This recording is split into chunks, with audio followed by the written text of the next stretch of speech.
So I know this is a horror channel and we typically don't cover things like this, but I feel very passionate about talking about this very quickly. I made a promise to Kaylee I was going to keep this uber short. I just want to say, because I am obsessive with this film right now, and it's basically all I've been talking about for like 24 straight hours, and all I've been thinking about, and my brain is fucking like electric right now. So this is just on the brain. Yeah, I'm batshit crazy right now. I just want to say that like I haven't been this excited about a film in a little while, so I just want to share my excitement just real quick. I know this is going to be a divisive film because every fucking thing is a divisive film now. Texas Chainsaw Massacre, Halloween Kills, the Batman, whatever. Everything's divisive now. So I'm so tired of even talking about like, oh, half the people hate it. Everybody fucking hates everything now, right? It's either you love something or you fucking hate it, and everyone has to fight with each other about every fucking thing. But let's cast those people aside for a moment, and let's talk to someone who genuinely loved every motherfucking second of this motherfucking masterpiece of a film. I've been a Batman fan my entire life. One of my fondest memories of my childhood is my dad taking me to Batman, the Tim Burton original Batman with Michael Keaton and Jack Nicholson, and from that point on I've always been a Batman fan. It's been my favorite comic book ever since. I've read a ton of freaking comics on this character. I love it, and what I've always wanted from this franchise is a true detective story.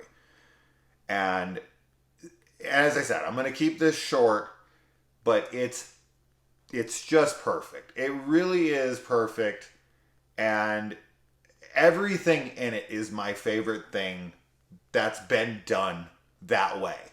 So it's my favorite Batman, it's my favorite Riddler, it's my favorite Jim Gordon, it's my favorite Gotham, it's my favorite soundtrack. Oh my god, this score. It's my favorite cinematography, it's my favorite fucking, just it all. Catwoman, whatever, you name it. If it's in this film, it's my favorite version of that thing.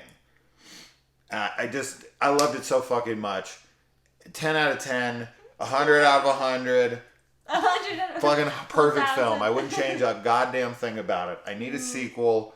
I need 10 sequels. I need spin-off fucking HBO Max series on the Penguin and Arkham Asylum like they're supposedly working on. Give it all to me, Matt Reeves. Thank you so much. Aww. I just feel like I want to implore some people to go see it. I'm sure there'll be comments. Boring shit and fucking this and that. I don't care. I don't care. You're not changing my opinion for any reason. You disagree, that's fucking fine. This movie rules so fucking hard. And if you're like a real Batman fan and you've read the comics and you understand what Batman is and what he's supposed to mean and the message and the hope and the darkness, and it's beautiful. It's beautiful. I legitimately was brought to tears by how fucking gorgeous this film is. You were. Yes, I was. It's a remarkable achievement. And that's it. As far as I could just, basically all you just hear me sit here and talk about, if I did any spoiler discussion or anything, is just how great this is. This is so great. This is so wonderful. I love why this means this and that. But I'm not going to spoil anything. We're just going to keep it quick. I want your thoughts on it. I know we talked about it a little bit, but like as somebody who doesn't know the character as well, who may not have seen every film and all that shit, I think it's a really good perspective coming from you. I think I've seen every Batman film. I mean, aside from any of the really older ones. I don't think you've seen I haven't seen the Superman. Batman v Superman. Yeah, I haven't seen that one, but I've seen all the new ones, I thought, with Christian Bale. Mm-hmm. And then you know that I love the 90s Batman movies, which are the ones that I grew up on as well, and I loved them. Did you so see much. the George Clooney and Val Kilmer ones? Batman and Robin and Batman Forever? Yes. Okay. Yes. Those are 90s too, right? Yeah, well, I mean, the original one is 89, but so the rest are 90s. Everything from 89 then up to, like, I guess 2000. Like, whenever any Batman movie that came out during that time frame I saw, and I loved it. And like I told you, I used to like carry around a little Batmobile that for some reason I was obsessed with. So when I was younger, I was really into Batman, but I haven't read any of the comics. And I haven't played any of the Arkham games or like anything else. The Arkham games. Batman is like the perfect goth superhero for sure. Like, so he's really cool. And this was, I mean, it was wonderful. I feel like you have such a passion and love for it that it comes from you being, you know, such a crazy fan. And I obviously don't have the crazy fandom part of me, but I did really love it. And I thought that it was like very moody. I like told you when we left the theater that I loved all the shots of like Batman silhouetted against Gotham, and just the lighting and everything was really beautiful. I agree that the soundtrack and the score was fantastic. I like the kind of the main song with words. I don't know the name of it, but that wasn't his theme song. By Nirvana? Mm-hmm. Yeah, I'm not a Nirvana aficionado. Don't come for me. I came home and played it on the guitar. I know. As soon as we got home. It was great. But it was perfect. It was really moody and it fit just the tone of the film. I told you I really loved the Catwoman design too, and I said that it was because it reminded me of the Halle Berry Catwoman movie, which you were like, that's the worst movie ever. But I remember watching it when I was younger and thinking it was cool and just thinking she was so cool. You're probably like 5 when that came out, so but, you know, I'm sure it was cool to you then. If you watched it now, you'd be like... Probably, but yeah, I really liked it when I saw it when I was younger, and so she reminds me of that with her really short hair, and sure. You know, she's beautiful and very feline, and you know, just they're kind of like you were sort of talking about with me yesterday, like their instant chemistry was really wonderful. Yeah. And it's very sad. I feel really very bad for Batman or for Bruce Wayne, I guess. More, I mean, it's, you know, one and the same, but when Robert Pattinson is, you know, Bruce Wayne, he looks perfect. He looks like this like millionaire, billionaire, trillionaire, whatever he is.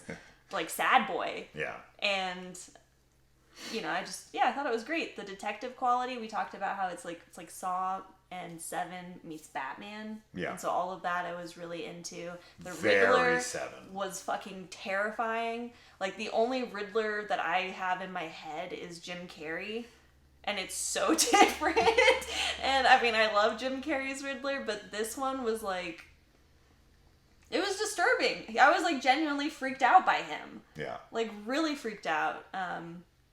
So yeah. The Penguin, and I had no idea it's Colin Farrell. No idea. Yeah. And I also just remember the Tim Burton Penguin. Yeah. So Danny DeVito. Yeah. Oh my god, I forgot it was Danny DeVito. So it was just cool. It was cool to see like these characters that previously, like in my head, they were very cartoony and comic bookish. And in this movie, they're just like real, like very real feeling. So, yeah, those are my thoughts. You should watch it. You should support it. You should. You should go see it 100 times. See it a million times. Yeah. And then send him all of the Batman merchandise and everything that you can ever find. I just want people to go and see this, support it, and you know, get us more, because if this one is this good, I can only imagine what Matt Reeves and everyone else can do with this, because the way they set this up, it doesn't just set up a sequel, it demands one.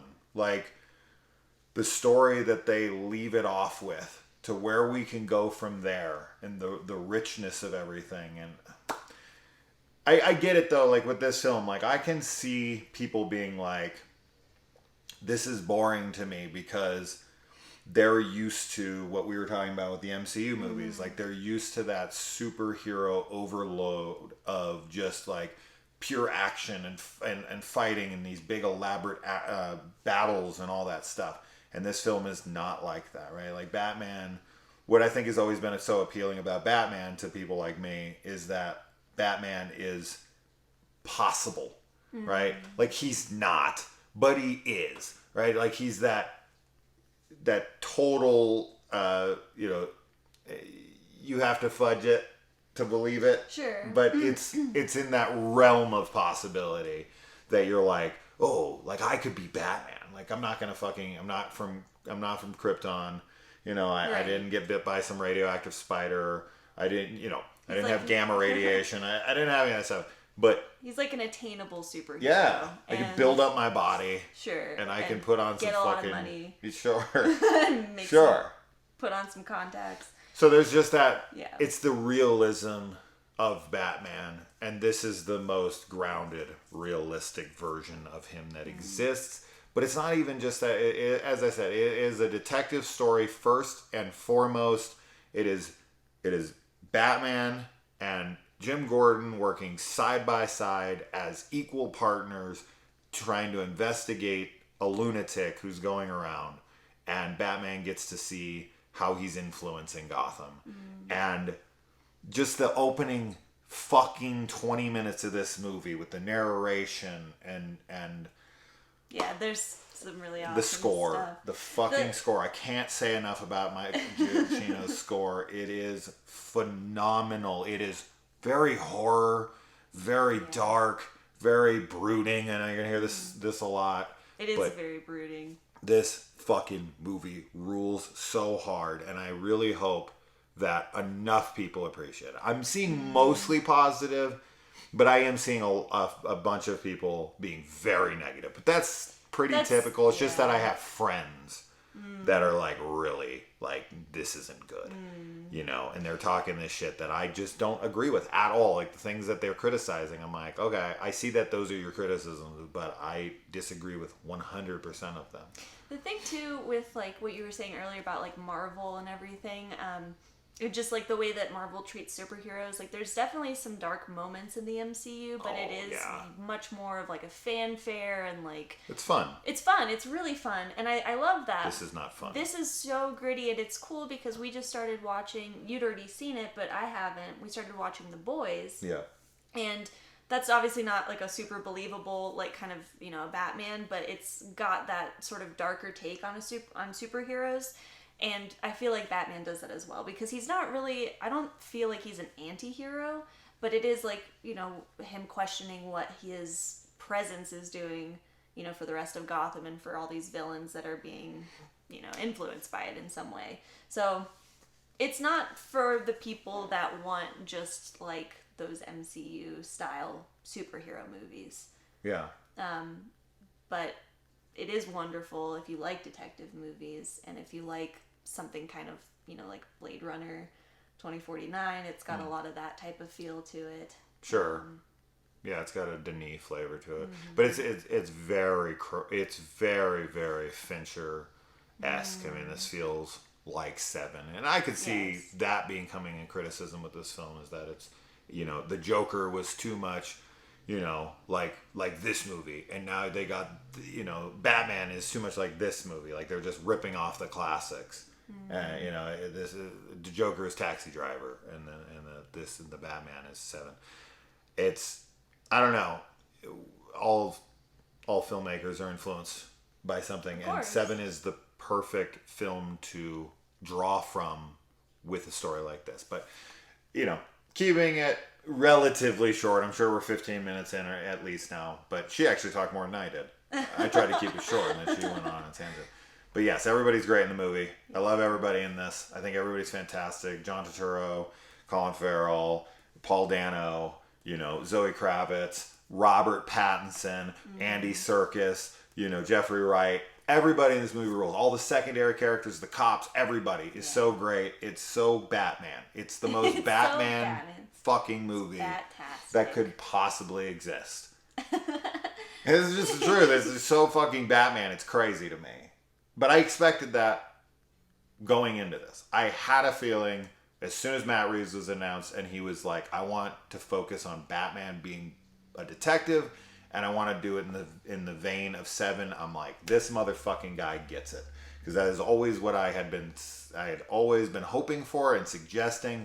I want a Batman serial killer detective movie, except for I had options Victor Zsasz instead of the Riddler, but the Riddler is a perfect, you know, counter to that, stand-in for Zsasz in that way. And yeah, Dano is great, and yeah, Andy Serkis as Alfred.